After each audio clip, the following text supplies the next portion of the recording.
Jim mentioned at the Bartow Classic, one of the great events every year at UAB. Their head coach, Andy Kennedy, is with us now on the JohnstonRVCenter.com hotline. Hello, Coach. How are you? Hey, guys. I'm good. You? Doing well. Thanks a lot. I know you play for Coach Bartow. He meant a lot to you. He meant a lot to your university, and this event means a great deal to you personally. No, absolutely. You know, I've jokingly said in the past, I feel like every game, most especially in this building that bears his name, is a Bartow Classic, and I feel pressure, self-inflicted pressure, as a former player here, an alumnus of this institution, to play to the Gene Bartow standard. Now, when we have this game annually to bring awareness to cancer and to bring awareness to Coach's legacy and his ability to start something from scratch and have immediate success, there is pressure that I put on myself because I certainly don't want to let down the standard that Coach established. So when you left NC State, a really good program in 1987, to go play for Gene Bartow, what do you remember about the first meeting you ever had with Gene Bartow? Well, I was like every, and trust me, I'm paying penance daily. I was like every hot shot, recruit that thought I had all the answers, and I was playing behind a guy at NC State named Vinny Del Negro who played 12 years in the NBA, and I thought I was better. Figure that. And we won an ACC championship, and it was a lot going on. But then I ended up leaving, and I was really looking for the exact opposite of what I had. I wanted to get back closer to home, too. It was important to me that my parents could be involved in my process. And when I was at NC State, it wasn't possible based on the logistics. So when I met with Coach, I just had a sense of comfort. I felt like he was certainly trustworthy, and he had an outstanding track record. People always think about Coach and they reflect on what a good man he was. But when you look at his numbers and what he was able to do as a coach, they really speak for themselves. So I was just looking for an opportunity, and Coach provided that, and I had a great experience. I feel very, very privileged to have had the honor to play under Coach. The Classic is 3 o'clock, Middle Tennessee at Bartow Arena for UAB. And, Andy, you and I have been friends since your playing days. I covered you back when we both had a lot more hair. That's right. Your team this year, your best wins really have been on the road, some of them, and 2 of them have been Conference USA wins on the road, and then you backed them up with sort of head-scratching losses.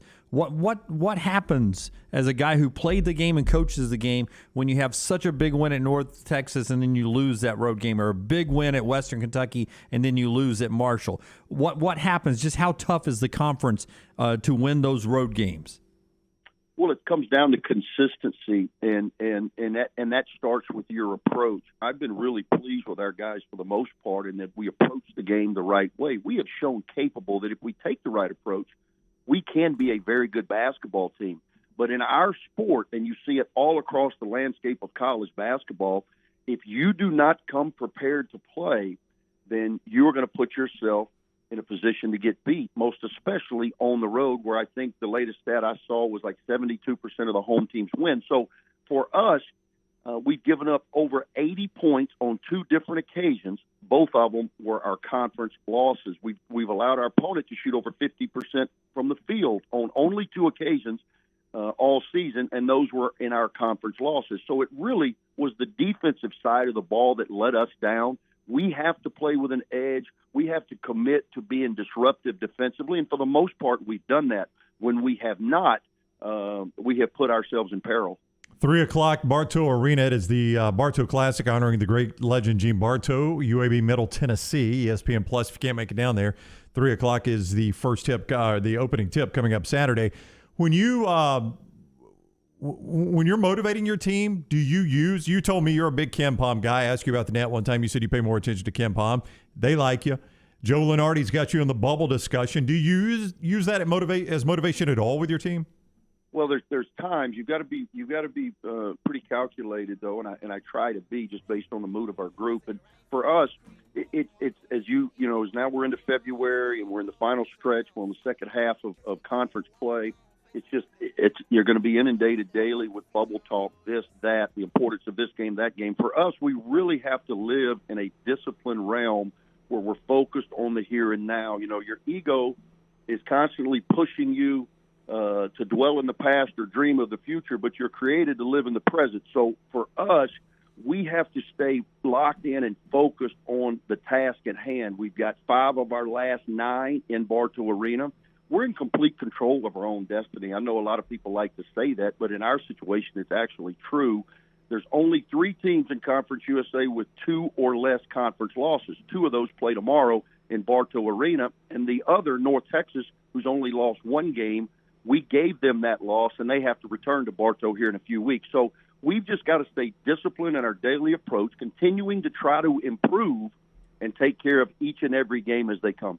Back to you real quick. People that watched you play, they know you could really shoot it, and you haven't played competitively in 30 years. I'm not dating you with that, but if you were to take on Jelly Walker right now in a game of horse, who wins? Well, he would destroy me right now because I haven't really shot the ball. I used to be a guy that'd shoot that thing every day, and I hadn't shot it in a long, long time. But back in the day, I would, again, what does Shaq say? Google me? I mean, my numbers kind of speak for themselves. Google me, Charles. That's what he said. Google me. Google me. Hey, far away from what your situation is, but you've had an SEC job before, and I know you're not in a bubble. You know what's going on down at Auburn right now. As a coach in the SEC, how do you balance doing your job and dealing with your players, but also dealing with boosters? I mean, that I know your boosters at UAB love you. You're one of theirs. But that wasn't the case at Ole Miss. How'd you handle the booster, the big money guy relationship at a big profile program like Ole Miss? Well, it comes with the job. A lot of people used to say, "Oh man, this guy's a good recruiter, but he's not a good coach," or "This guy's a good coach, but he's not a very good recruiter." It's like saying a pilot's good at taking off, but not at landing. well, then I don't want to get on that plane. Yes. I mean, it comes with the territory. And especially when you're in high-profile situations, I was told a long time ago, man, if you obviously with influential people, you've got to certainly play the political correctness game. But if you listen to those people in the stands too much, it's not going to be long before you're sitting with them. Yep. I've heard that from many coaches. Great advice, true. man. Great advice. All right, it is Saturday, 3 o'clock tip, Middle Tennessee. As part of the Bartow Classic, UAB donates $2 of every single game ticket sold to the Coach Gene Bartow Fund for Cancer Research. So it is a great, great cause. Not only going to see great basketball with Andy's team playing Middle Tennessee, but it's going to be a great cause to help support cancer research. Best of luck, Coach. We always appreciate the time.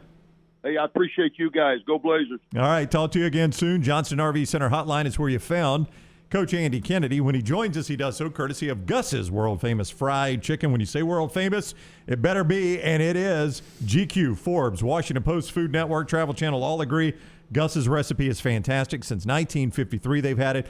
Go ahead and order right now. Grab that family meal for a Friday night drive home for the family, 2201 2nd Avenue South, or online, GusFriedChicken.com. That is GusFriedChicken.com.